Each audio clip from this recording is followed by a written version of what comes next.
It is early in the morning, and inside a prison yard, something highly calculated is happening. A special team of executioners has just been flown in from nearly 1,000 kilometers away. They were brought here to do one specific terrible job. 9 men are led out. The man at the front of the line is a writer. His name is Ken Saro-Wiwa. He is 54 years old. If you grew up in Nigeria, you probably watched the television shows he wrote.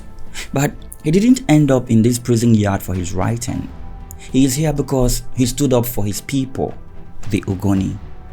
The Ogoni are a community of more than 500,000 people living in the Niger Delta, a place sitting on an ocean of crude oil.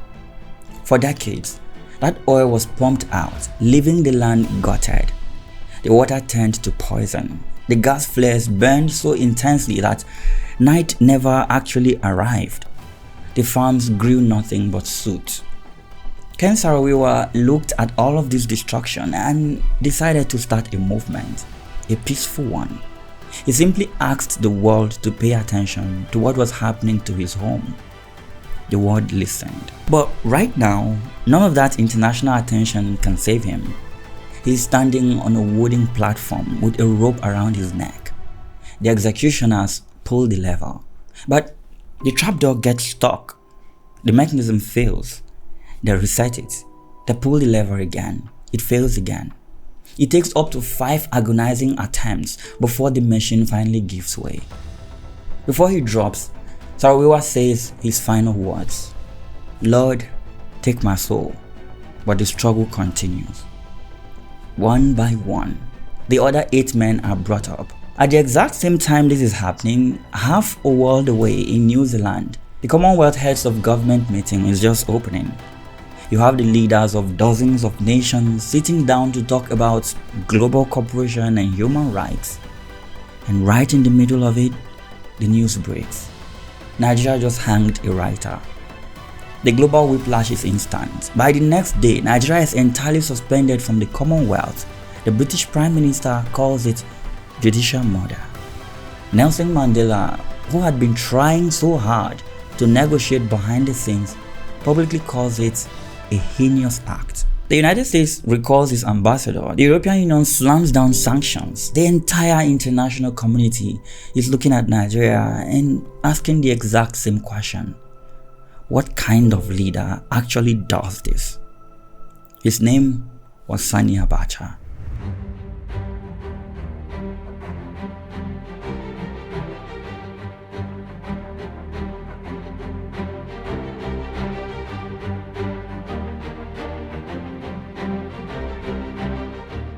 Shortly after replacing Ernest Shonekan as Nigeria's new head of state, Sani Abacha began the process of remaking the nation in his own image. He doesn't just change the leadership at the top now, he hits delete on the entire system. He dissolves the National Assembly, he bans political parties, he wipes out every single local council. And with one stroke of a pen, every elected body in Nigeria simply ceases to exist. All 30 state governors are fired on the spot and replaced immediately by military men who answer only to him. Then he sets a trap. Abacha announces a new cabinet. If you look at it on paper, it seems like a compromise. He packs his government with the people who should be his worst enemies. We have Baba Gana Kingibe, the man who was supposed to be vice president under Bela, is suddenly named foreign minister. Lateef Jakande, a powerful political ally of Bela and the beloved former governor of Lagos State, takes over the Ministry of Works.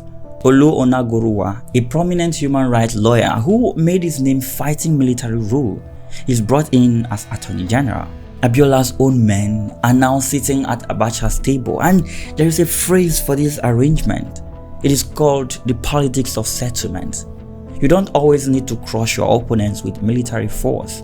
Sometimes you just hand them a contract. You give them a fancy title, a government car, and a seat at the feast. Because once they start eating, it becomes very hard for them to complain about the cook. And now, for a few months, the country actually goes quiet. The chaos in the streets fades into this weary, nervous peace. The rest of the world is watching, waiting to see if this new military leader is actually a reformer in disguise. But one man refuses to play along. On June 11, 1994, MKO Abiola steps out of the shadows. In a crowded square in Lagos, he stands in front of the people and declares himself the rightful president of Nigeria.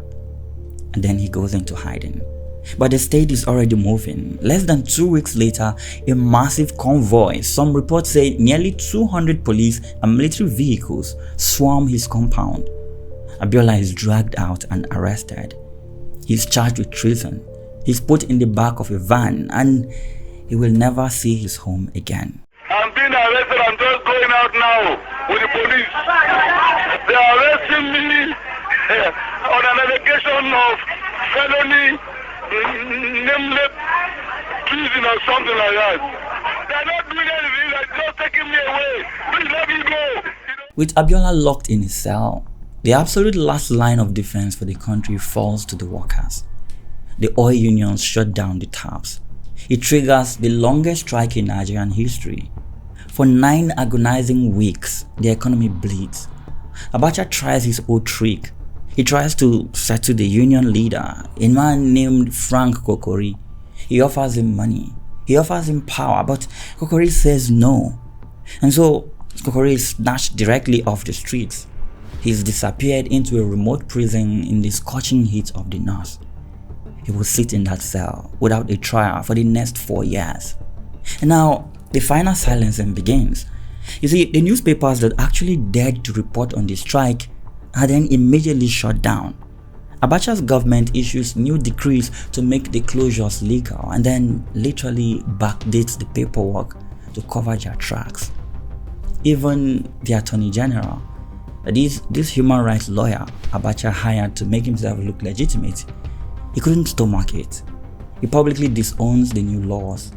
He says he never even saw them before they were published. Within weeks, he's out of the cabinet. In less than 1 year, the trap has completely closed. The political class has been bought.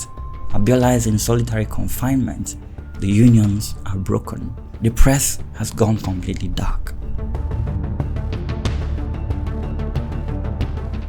Early March 1995, the Nigerian government makes an announcement that absolutely paralyzes the country.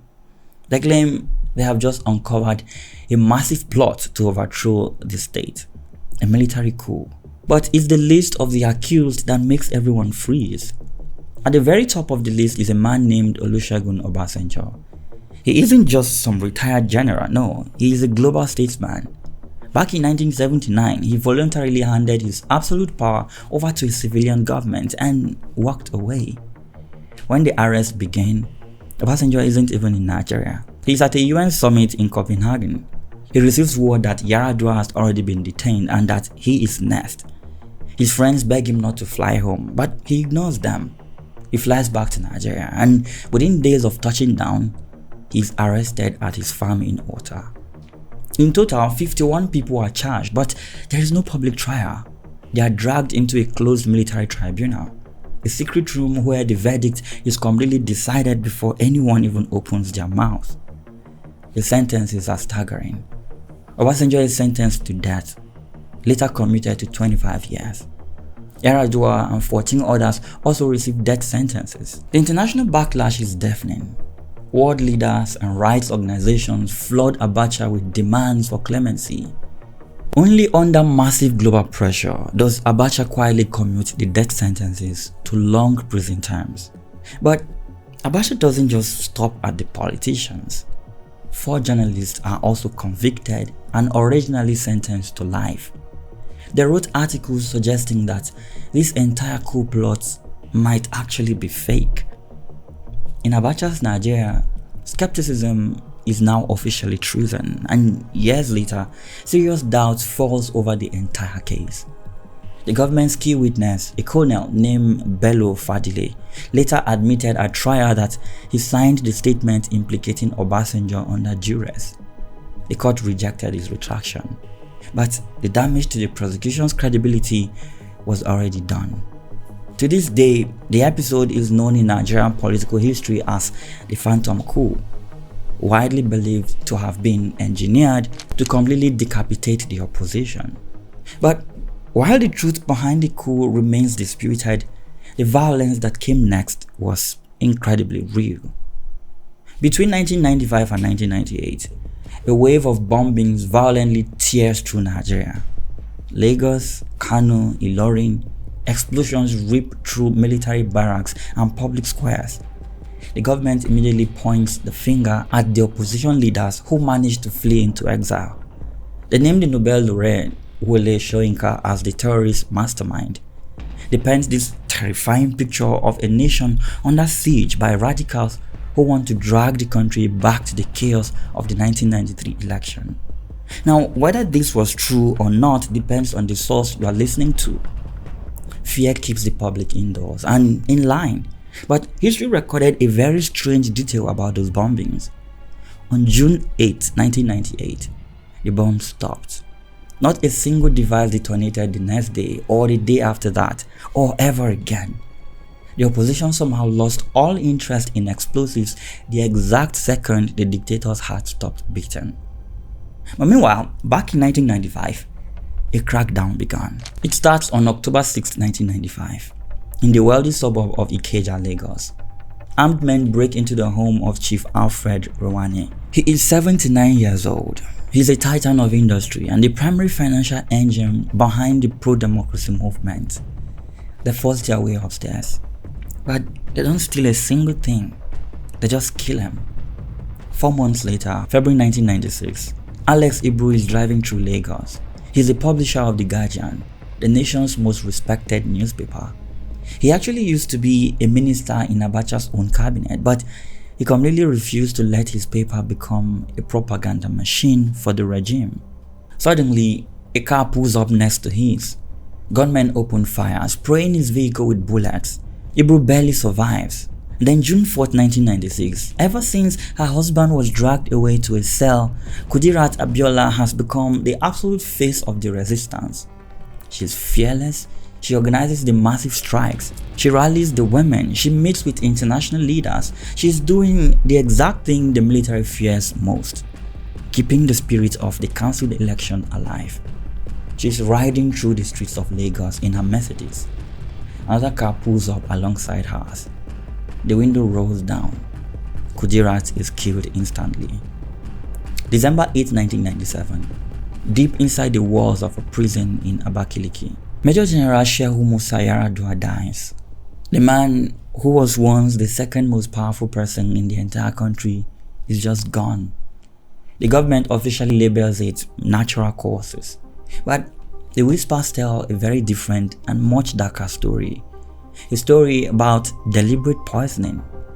And so we have 4 targets, 4 different methods, but one undeniable terrifying pattern. For a long time, these assassinations were just brushed off as unsolved mysteries. But years later, the mask finally slips. A man named Sergeant Barnabas Jabila, known by his operational code name as Rogers, stands before the Oputa panel, a National Human Rights Commission. He belongs to a group called the Strike Force. It was an elite hit squad that bypassed the entire military chain of command. They answered to only one person, Abacha's chief security officer, Major Hamza al-Mustafa. Rogers describes the hit with the cold, detached precision of a mechanic. He tells the commission exactly how he was handed the weapons and the targets. He details how the dictator's own son personally provided the car and the driver. But then he says the one thing that perfectly explains the utter tragedy of Nigeria in the 1990s. He tells the commission, what they told us was that these people were enemies of the state who imported arms and ammunition into the country and were trying to break this country into 2. We would go in search of them. I went into the bush to look for the arms, but we would not find any.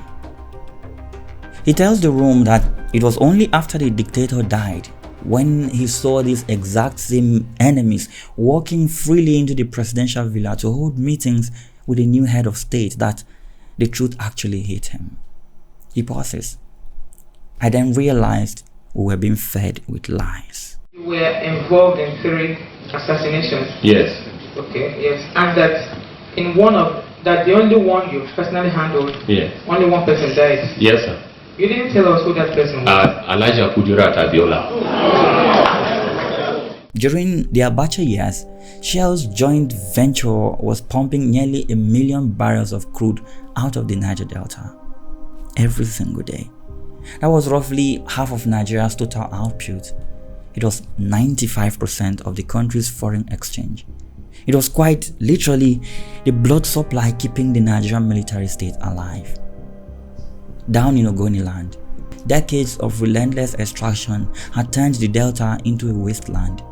We are talking about oil spills so frequent and so massive that the contamination reached deep into the groundwater.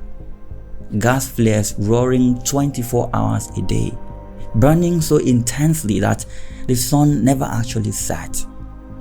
The United Nations later figured out it would take 25 to 30 years and over $1 billion just to begin making the land and water safe again. When those 9 men were executed, Shell put out a statement of regret.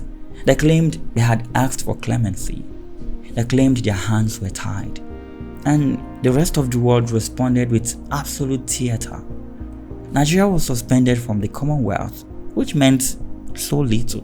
Diplomats were dramatically recalled. Arms sales were completely banned, but the oil never stopped flowing. The United States kept buying hundreds of thousands of barrels of Nigerian crude oil every single day of Abacha's brutal rule. Europe took another 30%, and just 5 weeks after the blood dried in that prison yard, Shell, the very company whose operations those 9 men were protesting, the family committed to a massive natural gas project in Nigeria worth nearly $4 billion. It was one of the largest foreign investments in the country's history. ELF, the French oil giant, held a stake. Years later, a French court would describe ELF not just as an energy company but as a parallel state, acting as an intelligence service and funding the exact kind of regimes the world publicly claimed to despise. And Nelson Mandela, he literally pleaded for an international oil embargo. Nigerian activists begged for one, but for the West, this arrangement simply did not work. An embargo would have sent gas prices at American pumps climbing. It would have breached multi-billion-dollar corporate contracts. The leaked minutes of a meeting between Clinton and the British Prime Minister show that both leaders actually discussed an oil embargo, but Clinton would only act if everyone else did first. And Britain admitted it wasn't well placed to press for it. And so the entire conversation was designed to look decisive while arriving at exactly nothing. The whole sanctions package was perfectly calibrated to express deep moral outrage. But you see, while he was actively crushing democracy back at home, his soldiers were the only ones keeping the peace abroad. The West African peacekeeping force was essentially 80% Nigerian. 12,000 Nigerian troops were bleeding and dying in the jungles of Liberia and Sierra Leone. They were doing this purely so Western soldiers didn't have to. Abacha spent billions on those foreign wars. The United States happily supported these missions with logistics and aircraft, effectively outsourcing West African security directly to a dictator they claimed to hate so much. Sani Abacha had successfully turned himself into a necessary evil.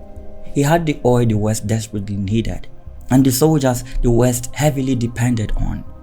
His regime spent millions on lobbyists in Washington, D.C. just to make sure the global outrage stayed perfectly manageable. But meanwhile, the Nigerian opposition was working out of cramped apartments in London, relying on a Nobel laureate and a shoestring budget. And back in his cell, Abiola sits in total silence. The entire world knows exactly where he is. They just can't afford to let him out. Any sacrifice is in order if it will bring democracy, peace and prosperity to Nigeria. All that oil revenue we just talked about, it had to go somewhere. And while we have all heard about the Abacha loot, there is another side of Abacha I want to show you here. Now, let's start with what nobody can argue with, the numbers. When Abacha takes over in November 1993, Nigeria's economy is in free fall. Ernest Shonekan, the interim president before him, inherited a mess from Ibrahim Babangida, and he made it worse. Prices are doubling, the naira is collapsing, foreign investors are running away. But even with this reality, Abacha does something unusual for a military ruler. He doesn't just seize power and loot as his story is most famously told. He actually governs, at least economically. He halts the privatization programs that Babangida had been using to sell off state assets to political allies. He tightens monetary policy. He stabilizes the naira, and the results are hard to ignore. Foreign reserves moved from $494 million to $9.6 billion. External debt moved from $36 billion down to $27 billion. Inflation drops from 54% to 8.5%, and he does all of this while oil is averaging just $15 a barrel. That is important to note because it means these numbers aren't the result of a lucky oil boom. Something else is going on. Now, here's the part his critics will jump in with, and they are not wrong. A lot of this money was being managed by the same government that was secretly funneling billions out of the central bank in cash, in travelers' checks, delivered in bags to Abacha's house in Abuja, but we'll get to that shortly. In 1994, Abacha raises the price of petrol from 3 naira 25 kobo to 15 naira per litre. People are furious. Protests erupt across the country. However, Abacha doesn't back down. He creates a dedicated fund, a Petroleum Trust Fund, or PTF. And he says every single kobo from this price increase goes into roads, schools, hospitals, and water. And then he puts Muhammadu Buhari in charge of it. The same Buhari known as a strict disciplinarian who didn't steal. It is a smart move.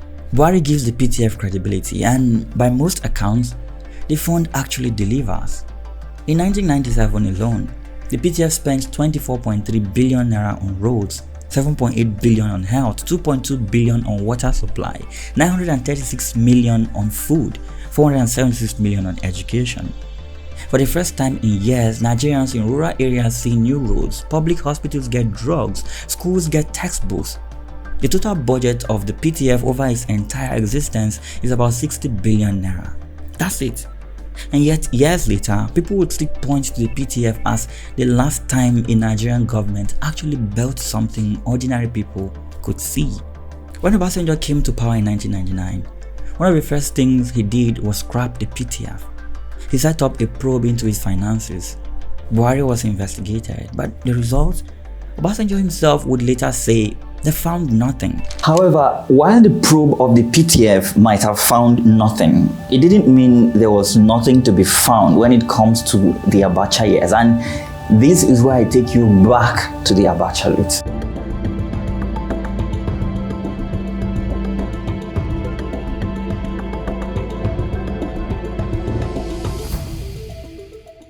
Now, after Abacha dealt with the political crisis of 1993, he placed his loyalists in key positions to ensure there was no real threat to his power.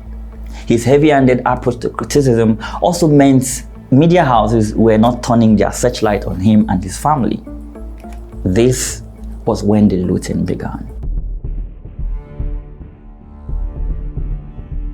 In 2014, the US forfeited more than $480 million, one of the largest forfeitures in history. These were proceeds of corruption hidden in bank accounts all around the world. Bank accounts owned by former Nigeria dictator General Sani Abacha and his co-conspirators. One of the US Assistant Attorney Generals, Leslie R. Caldwell of the Justice Department's Criminal Division said, quote, "Rather than serve his country, General Abacha used his public office in Nigeria to loot millions of dollars." The Justice Department official revealed that the US government was forfeiting these $480 million in corruption proceeds to be used for the benefit of the Nigerian people. But why was this happening now? How did this money even end up in these Western countries that usually whine about the high levels of corruption in Africa? The judgment that ordered this huge forfeiture was the result of a civil forfeiture complaint the Department of Justice filed in November 2013 against more than $625 million in the largest kleptocracy forfeiture action brought in the department's history. These are the court documents from that lawsuit. It reads here in the United States District Court for the District of Columbia, United States of America, Asset Forfeiture and Money Laundering Section, Criminal Division, United States Department of Justice. Yeah.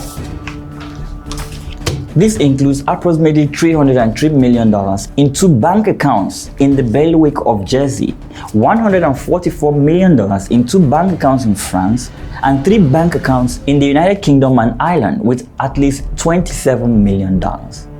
The investigation conducted by the FBI led to this damning document that was then tendered at the United States District Court of Columbia.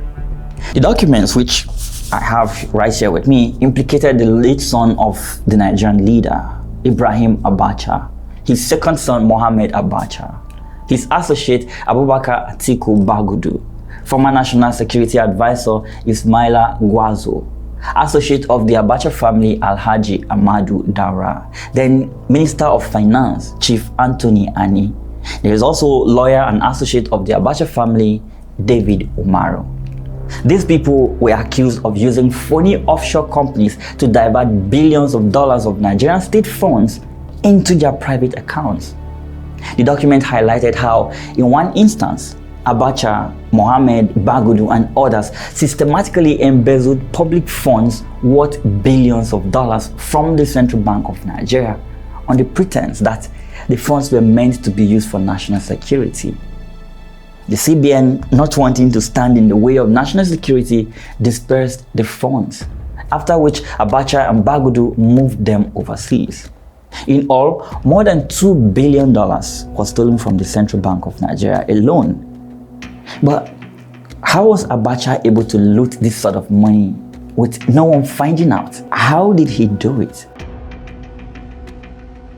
According to these detailed investigations, Abacha would direct his National Security Advisor, Ismaila Gwazo, who doubled as his bagman, to present him with false funding requests for security operations or equipment, which were within his powers to authorize. In one of the memos written to Abacha by Gwazo, he urgently demanded money from the Nigerian Treasury to fight critics overseas. In his words, quote, "America has gone berserk and seems to leave no stone unturned in ridiculing this nation." In the 1994 memo written by Ismail Gwazo, he demanded that $30 million be wired to a Geneva account. Abacha then signed off on the letters and forwarded them to the CBN, which was then forced to disburse the funds. In all, Abacha endorsed well over 64 security vote letters, each of which resulted in the withdrawal of huge sums of money from the CBN. At times, the funds were directly remitted in travelers' checks, and to avoid delays, cash was also given by the Central Bank of Nigeria to Ismaila Gwazo, who then took the money to General Sani Abacha's house. At the house, Mohammed Abacha, the dictator's son, would wait to launder the money through Nigerian banks or by Nigerian or foreign businessmen to offshore accounts belonging to Mohammed Abacha, Abba Abacha, Abdul Kadir Abacha, and their associate, Abubakar Atiku Bagudu.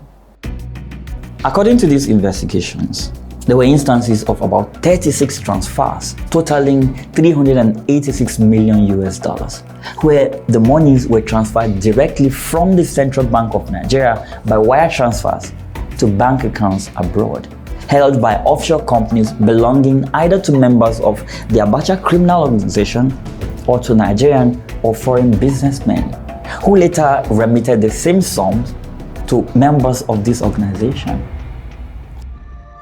On one particular interesting occasion, Abacha and one of his associates, Ani, made the government purchase non-performing government debt from a company controlled by Bagudu and Mohammed Abacha at highly inflated prices. They reportedly generate a profit of over $282 million from this deal. During his regime, Abacha exercised full control over government contracting. award of oil and gas concessions, and other lucrative government ventures. This control was used by the syndicate to seek bribes from foreign companies. In November 1993, for example, Abacha stopped payment on Nigerian government contracts with foreign companies, including the Dumes Group, a French civil engineering firm. Although the Dumes Group would later restructure itself as a Nigerian-based company, Dumes Nigeria Limited, it was unable to collect approximately $469 million in connection with these contracts. Investigations revealed that an attorney and associate of the Abacha family advised the owners of Dumes that payments could be restarted if they agreed to kick back 25% of those payments to the Abacha family. Dumes agreed with this arrangement. The company would later enter into an agreement with Allied Network Limited, a Nigerian corporation that was created by the said associate of the Abacha family to receive kickbacks on behalf of this family. By December of that year, this Abacha associate, who went by the name Umaro, opened an account in the name of Allied Network Limited at Union Banque Privée, UBP, in Geneva, Switzerland. This account was used to funnel kickback payments to the Abacha organization. Dumes opened an account at UBP to receive the payments from the Nigerian government once they were restarted. Between August 16, 1996 and May 22, 1998, the CBN transferred money to the Dumes account at UBP in Geneva. Out of this amount, $97 million, or 25% of the said contract sum, was then transferred by Dumes to Allied Network Limited for distribution to the members of this Abacha organization. Sometime in late 1997, Mohamed Abacha received some payments from this same Dumes. This payment was intended for Allied Network Limited. Now, as part of their looting mechanism, Abacha's bagman Ismail Agwazo persuaded the late dictator to allow him to flood the market with US dollars to maintain a stable exchange rate. With permission granted, Gwazo bought $100 million from the Central Bank of Nigeria at the official rate of 22 naira per dollar and sold at the market rate of 84 naira per dollar, keeping the profit. But their illegal activities didn't stop here. On December 9, 1995, the Nigerian president's wife, Mariam Abacha, went on television to publicize the start of her immunization program. This was her moment to give back to the people. As the mother of the nation who cared for her children, she was saddened by the fact that Nigeria was now isolated and children were dying from curable diseases such as tuberculosis, polio, measles, meningitis, and diphtheria. This immunization program was a way to give Nigerian children a fighting chance. What Mrs. Abacha failed to mention, however, was that her son, Mohammed, and his businessman sidekick, Abubakar Bagudu, were siphoning off $66 million from the $111 million purchase of vaccines from the French firm Pasteur Merios. According to these investigations, the money was stashed away in Western banks with the perfectly legal help of a certain David Jones. David Jones is a British businessman whom Mohammed described as a family friend for 20 years. Jones lived in Hampshire and was a director of Smith & Tyres, a company based in Borough Hill Street, South London. Guess what? Mohamed Abacha was a principal shareholder in this company. In a document prepared by Mohamed's lawyer, Mr. Jones is described as General Sani Abacha's manager. In the records of the US Citibank, where the Abacha brothers had an account for more than 10 years, Mr. Jones is shown to have the power of attorney over Mohamed's private account, through which tens of millions of dollars were moved. In April 1996, Citibank records show a transfer to Smith & Tyres of $300,000. A further $500,000 went to Smith & Tyres in 1999 from Harbour Engineering, another Abacha company. Well, back to our vaccine story. So it turns out the vaccine transactions did raise a few eyebrows among London bankers. In fact, in 1995, Claudia Nazer of Citibank in Berkeley Square emailed, quote, "I just do not feel right about this deal.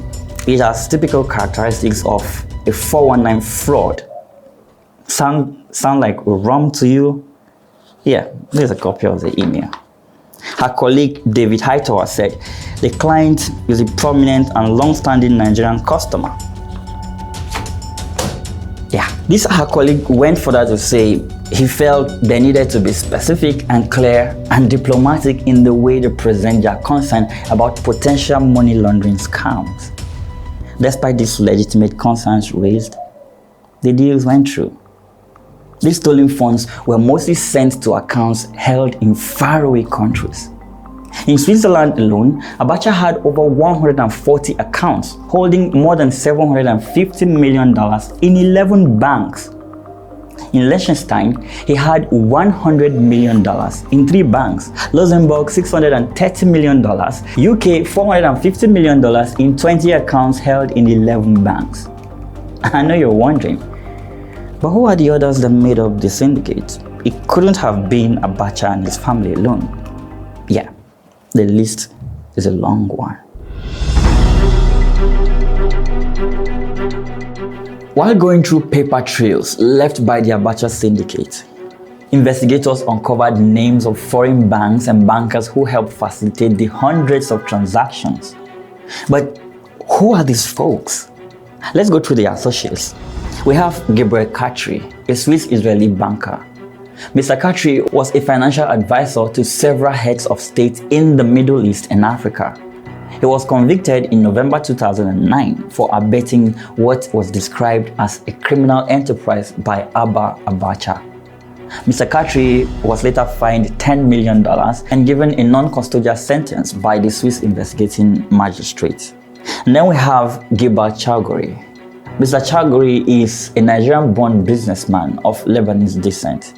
He is the founder of the Chagori Group, whose multi-billion-dollar assets span construction, manufacturing, real estate, and hotels. According to court documents, in the 1990s, Mr. Chagori helped set up accounts with SG Reed Bank in Geneva for the Abacha family, enabling them to benefit from illegal transfers of over $120 million from the Central Bank of Nigeria and secured immunity from prosecution. He was convicted in 2000 of money laundering and aiding a criminal organization. He later paid $600,000 in fines to the court in Geneva, Switzerland, and refunded $66 million to the Nigerian government. And then we have Abubakar Bagudu. According to court documents, Mr. Bagudu was perhaps the most prolific bagman of the Abacha syndicate. When addressing the court, one of the American investigators said, quote, "Abubakar Atiku Bagudu was an associate of General Abacha and his sons who participated in the conspiracy to steal and launder hundreds of millions of dollars. Among other things, Bagudu played an instrumental role in setting up and executing the complicated financial transactions used to launder the proceeds of the conspiracy." End of quote. Mr. Bagudu was involved with all the offshore front companies and bank accounts from the British Virgin Islands to Ireland to Switzerland, Germany, Singapore, England, Paris, Guernsey, and Jersey, used to steal and launder billions of dollars belonging to Nigeria under the Abacha regime. He acted as a director and in some cases as a signatory or prime beneficiary. Well, after the return of democracy, this same man has served as a senator and then governor of Nigeria's northwestern Kebbi state. He currently serves as Minister of Budget and Economic Planning. Well, I hope the Honorable Minister and DSS, as well as the police or whoever gets to see this video, will know that I'm only narrating history to document things that did happen so that future generations will get to know what happened during the Abacha regime. Everything I have shared about this particular character is already public knowledge. I felt I should still say that for my own safety. So, cheers guys. Our next character is this guy, David Umaru. In an affidavit filed on November 18, 2013 by the US Department of Justice, this man was said to have allegedly acted as the official extortionist and money launderer of the Abachas. He was a legal advisor and associate of the Abacha family.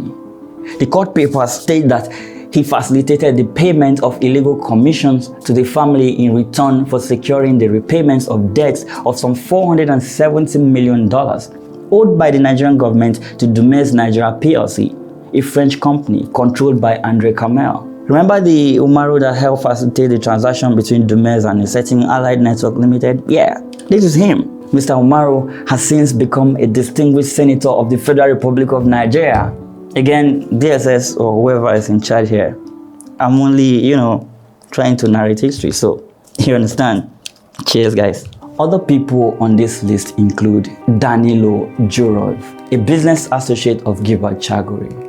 He was found guilty of money laundering in December 2000 by order of a Geneva court. We have Amadou Daura, who was an associate of the Abacha family. He operated the Sunshine Bureau de Change.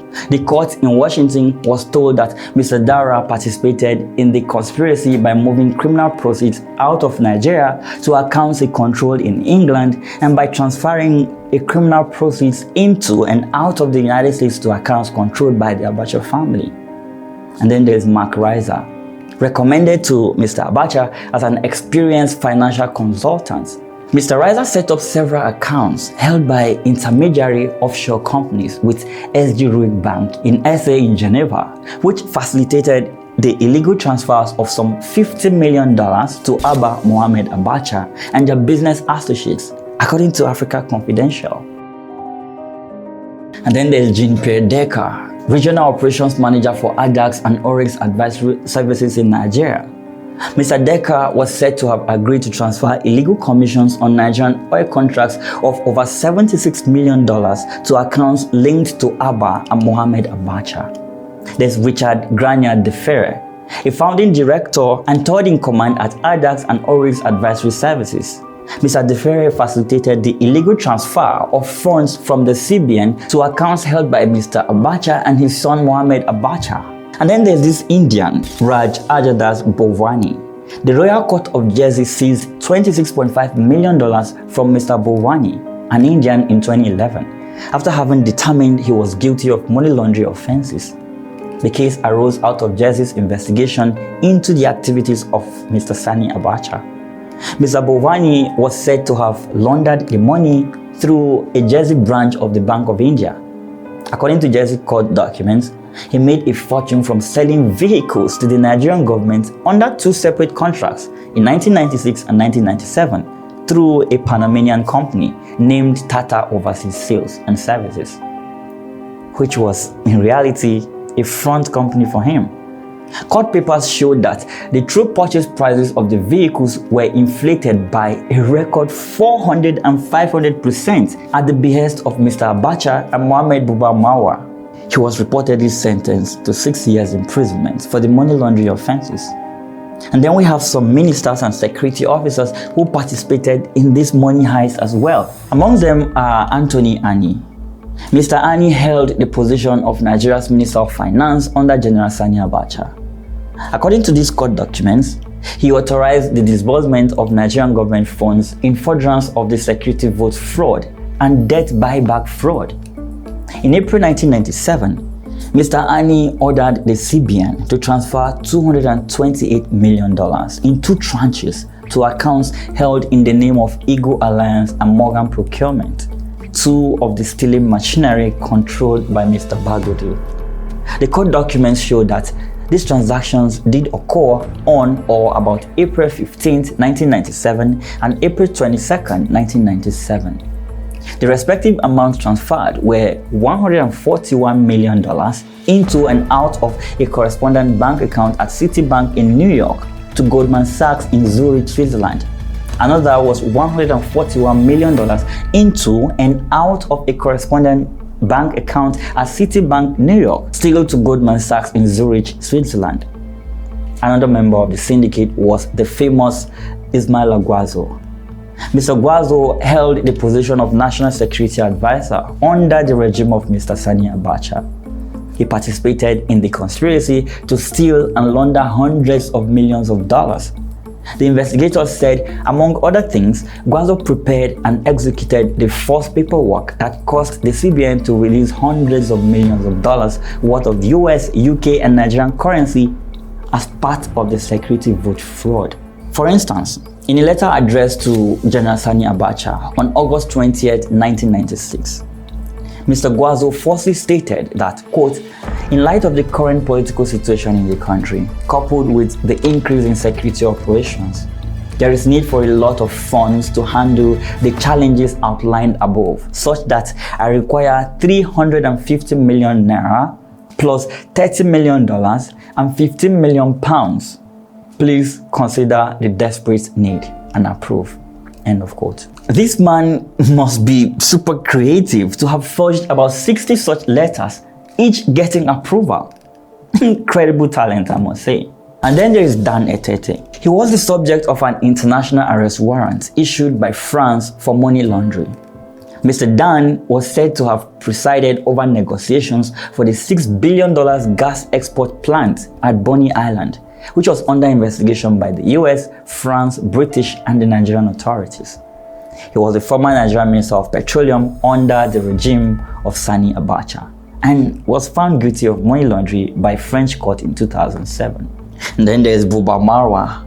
Mr. Marwa, who was the then Nigeria's defense advisor to the United Nations, was involved in negotiating the two contracts Mr. Bowani inflated in 1996 and 1997. The total sum was approximately $184 million, but in truth, the vehicles were worth less than $40 million. The proceeds were paid to accounts controlled by Mr. Bowani in Jersey, out of which approximately $100 million was paid to accounts in Switzerland connected with Mr. Sani Abacha and Mr. Marwa. Interestingly, Mr. Marwa is the current chairman of the National Drug Law and Enforcement Agency, the NDLEA. Again, cheers guys, you're my heroes. What can I say? We have another associate of his, known as Paul Oguma. He was the former CBN chief. Mr. Oguma was reportedly instructed by General Sani Abacha and Mr. Gwazo to make several illegal transfers of funds from the CBN to accounts they controlled. For instance, in a letter dated November 30th, 1994, Mr. Gwazo falsely stated that, quote, $100 million are requested to combat an economy that was deflected and distorted through the black market. Abacha swiftly endorsed the security vote letter with his signature, thereby approving the disbursement of the requested funds. The endorsed letter was then sent to the CBN. The CBN then disbursed these said funds as directed. But Mr. Oguma, the CBN chief, knew that using these security vote letters to take money from the CBN violated what the CBN had described as Nigeria's accepted government procedure. The proper government procedures required the Minister of Finance and the Accountant General to each approve disbursement by Nigeria's budget. The security vote withdrawals were not properly approved by both the Minister of Finance and the Accountant General, and were also not included in Nigeria's budget for the relevant fiscal years. Well, who cares what the law says? The general gets whatever the general wants, right? Well, with no concern for the plight of the Nigerian people, this family business of looting the national treasury was going great until Abacha died mysteriously. And then the house of cards came crashing to the floor. It was September 1999 when Swiss lawyer Enrico Monfrini answered a phone call that would keep him up for the next 20 years.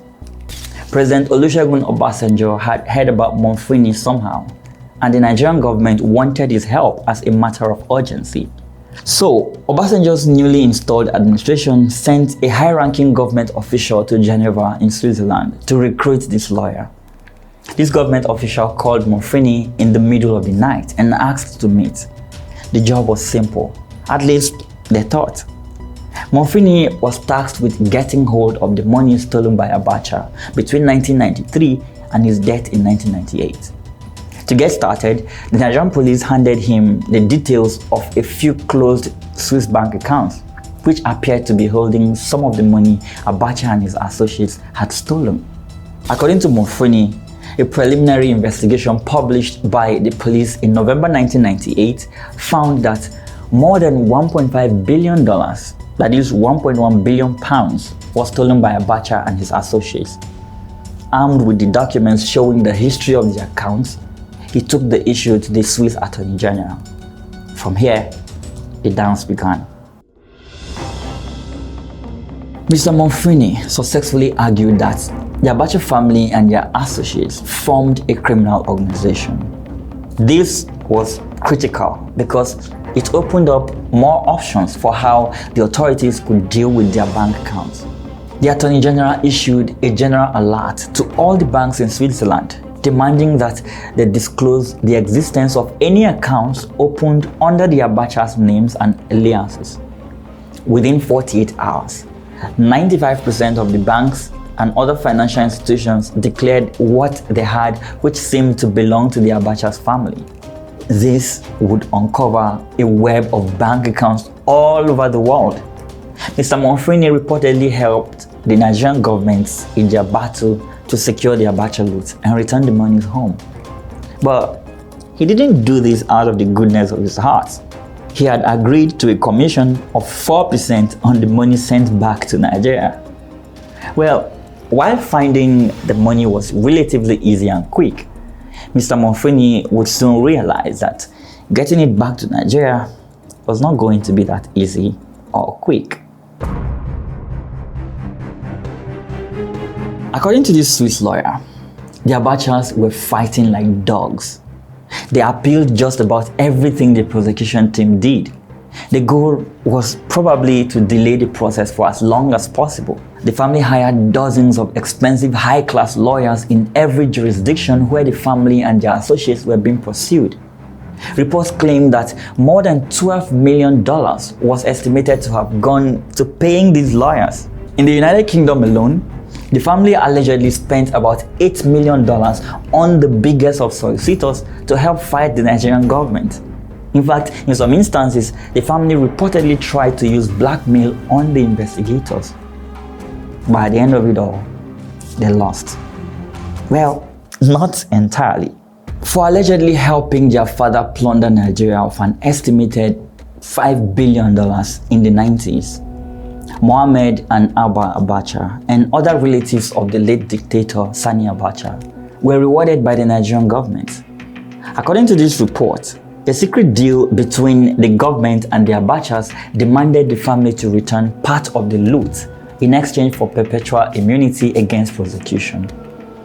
This deal, kept classified for months, was personally approved by President Goodluck Jonathan in July 2014 and jointly authored by the Attorney General Mohammed Adoke. The terms of the agreement was later obtained by Premium Times and other news outlets in the country. The base of the said agreement is for the Abacha family to cooperate with federal authorities to have the stolen funds repatriated in exchange for clemency. On receipt of the assets, Nigeria will, quote, end any and all legal proceedings and investigations against the settling parties, referring to the Abacha family.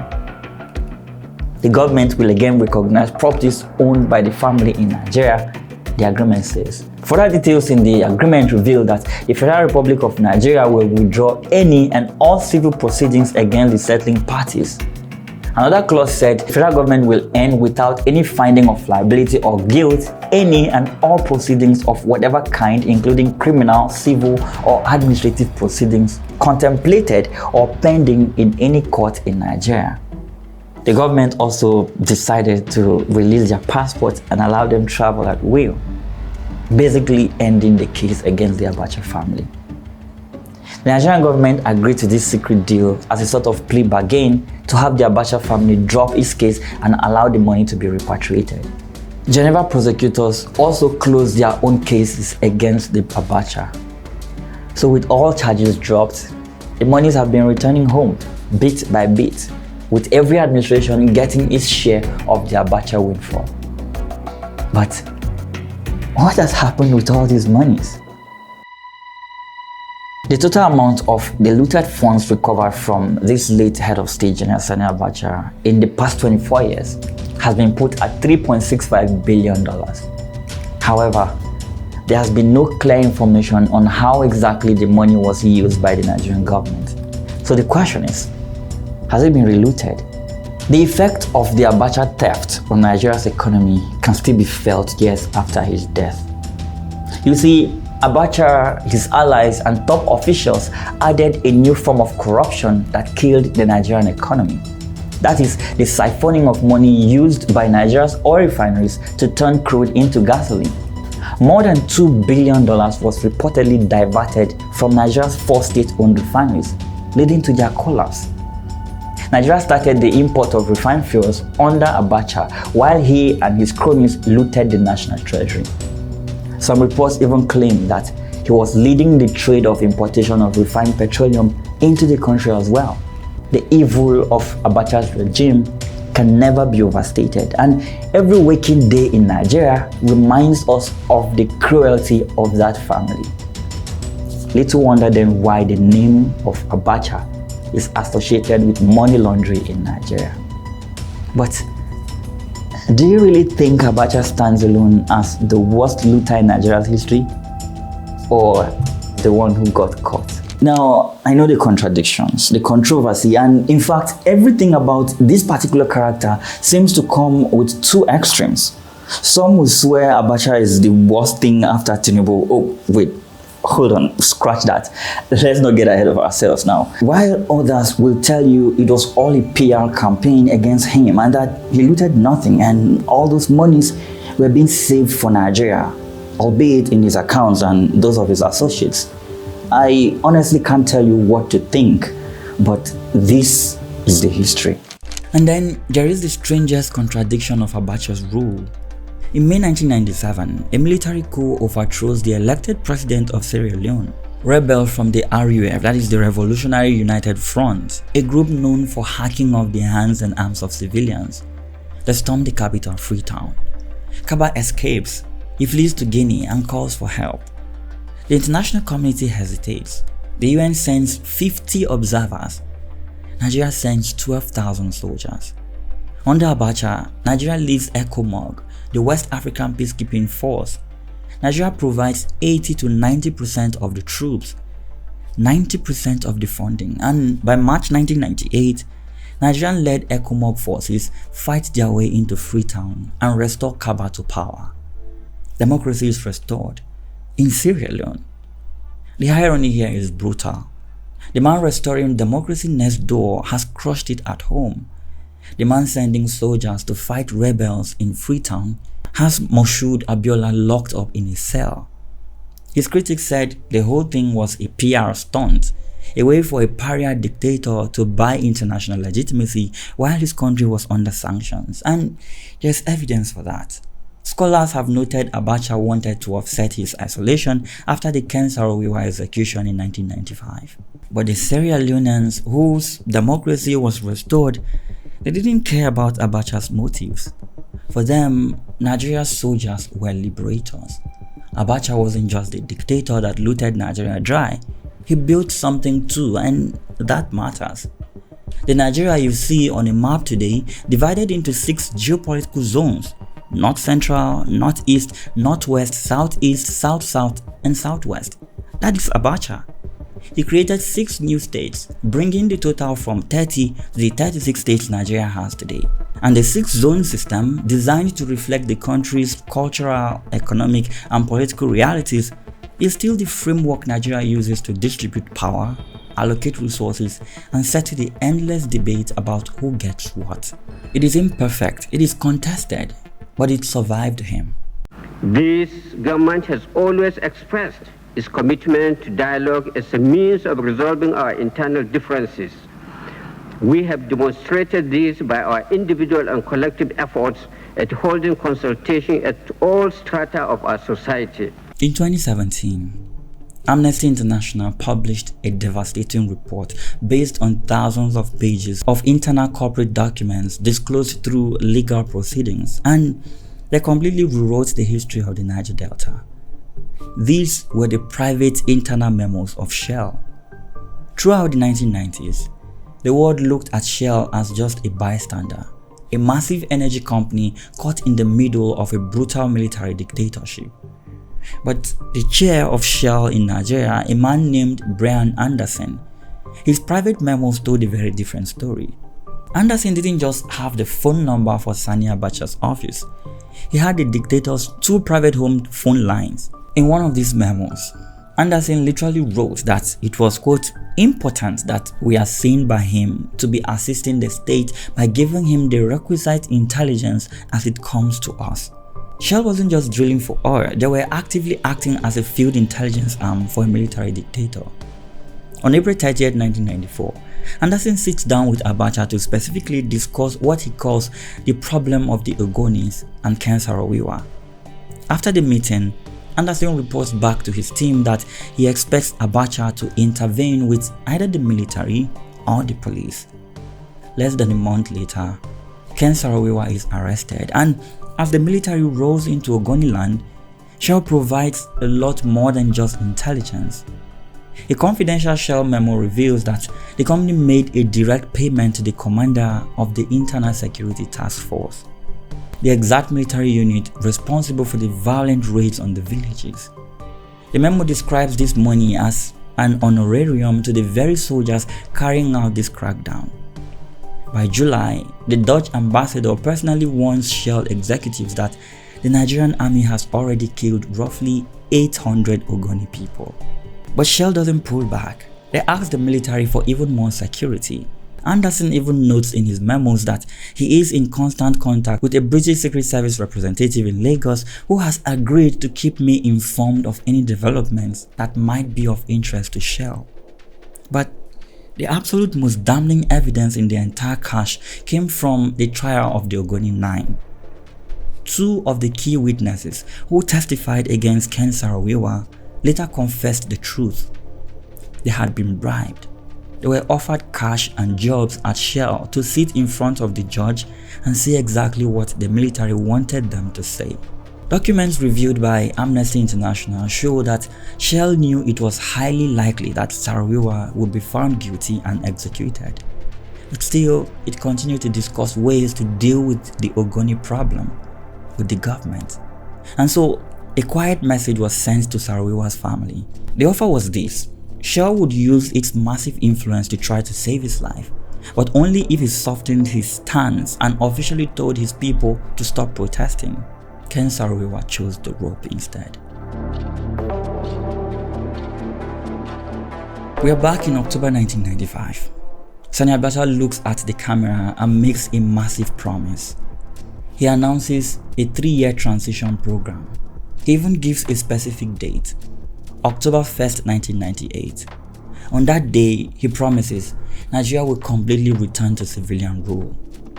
The government registers 5 new political parties: the United Nigeria Congress Party, the Congress for National Consensus, the National Center Party of Nigeria, the Democratic Party of Nigeria, and the Grassroots Democratic Movement.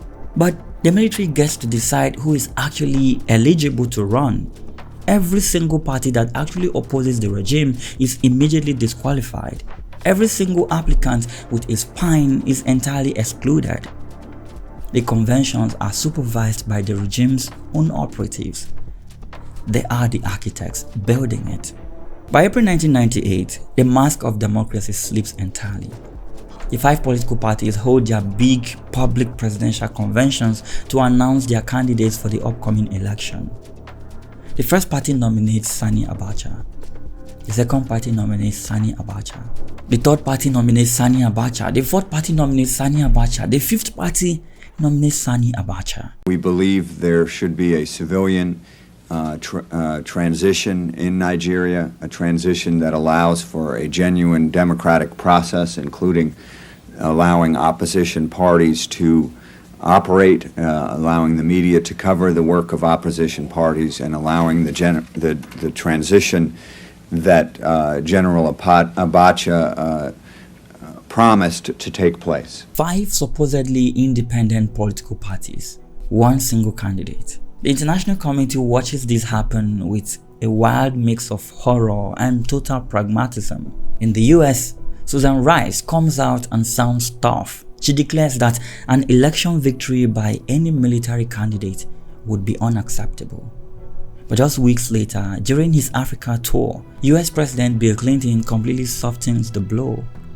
The signal from Washington becomes clear.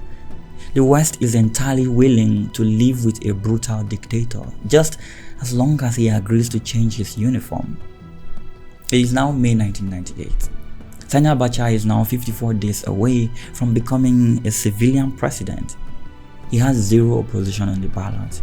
His rivals are either dead, living in exile, or terrified into silence. Even his own backyard is starting to smoke. Prominent northern politicians risk absolutely everything to formally oppose his plan to succeed himself. Some are promptly arrested, others send memoranda practically begging him to stop. Abacha doesn't even bother to reply. By now, the dictator is essentially a ghost. He hasn't been seen in public for months. He's a man who rules a nation of millions entirely through a telephone and a hit squad. And in a dark cell somewhere sits MKO Abiola in total isolation. The election is now less than 2 months away. Abiola is not a candidate. He is barely a memory in the state-controlled press. Here is the actual winner of the last election, rotting in the dark, while the man who stole it prepares to be formally voted into power. And then, on the morning of June 8, 1998, something happens. Sunday, June 7, 1998, General Sani Abacha is at Abuja's International Airport. He's seeing off the president of the Palestinian National Authority, Yasser Arafat. It looks like a completely standard diplomatic goodbye, but Abacha's chief security officer, a man named Al-Mustafa, is watching closely. Years later, Al-Mustafa will tell a deeply strange story about this exact moment. He will claim that as one of the security operatives in Arafat's delegation shook the general's hand, Abacha's face suddenly changed. The theory was that a deadly contact poison was delivered through a simple handshake. There is absolutely no physical evidence for this, but in the deeply paranoid world of Nigerian intelligence, it becomes this permanent, lingering shadow over everything that happens next. As the sun sets, the general's family goes to sleep, but Abacha does not. He is a creature of the night. For nearly 5 years, he has run a nation of 120 million people almost entirely from midnight to dawn. He moves over to a highly secure private guest lodge inside the presidential complex. He arrives just as Monday begins. According to multiple international reports, the night is not a quiet one. It allegedly involves high-ranking political allies. But then, in the very early hours of the morning, something tragic happens. Around 5 a.m., Al-Mustafa is jolted awake with the news that the head of state is dangerously unstable. He races to the guest house. When he reaches Abacha's bedside, the general is already gasping. Al-Mustafa immediately calls the personal physician, Dr. Sadiq Wali, who arrives within 8 minutes. There are no women, there is no party, there is only a man still in his work clothes, foaming at the mouth. Dr. Wali attempts desperately to resuscitate him. He administers 2 injections, one directly to the heart, another near the neck. He tries absolutely everything modern medicine allows, but it is too late. The general has already turned ice cold. On the morning of June 8, 1998, Sani Abacha is dead.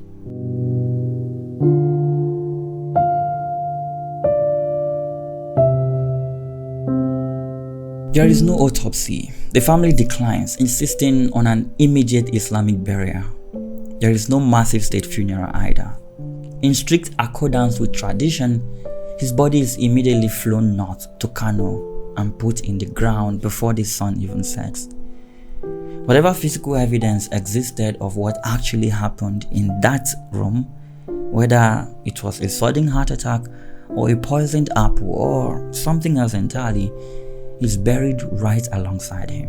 The journalist Karl Mayer will later give this moment a name that permanently sticks in the history books. He calls it a coup from heaven. But back in the dark cell, there is one man who has been waiting for 3 years, 11 months, and 16 days. The man whose stolen presidency started this entire nightmare. MKO Abiola is still alive.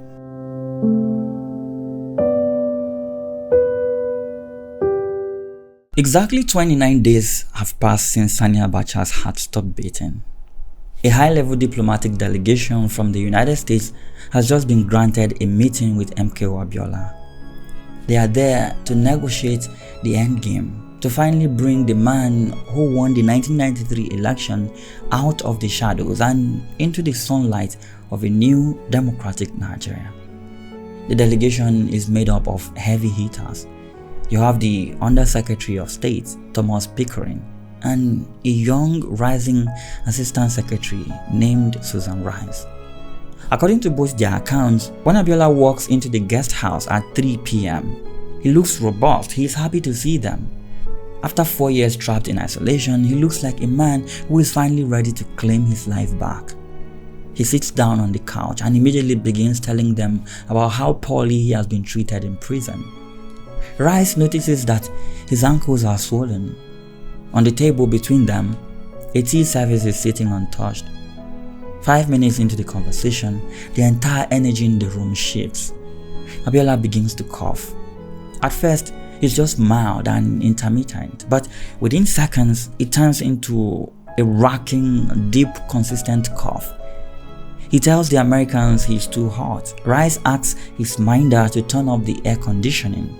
And then, noticing the tea service on the table, she offers him a cup, hoping the warm liquid will soothe his throat. He sips it, but it doesn't help. Pickering later recalled the scene with almost clinical precision. He said the tea all came from the same pot. He drank tea, Susan drank tea, the ambassador drank tea, Pickering himself did not. The coughing becomes dramatic.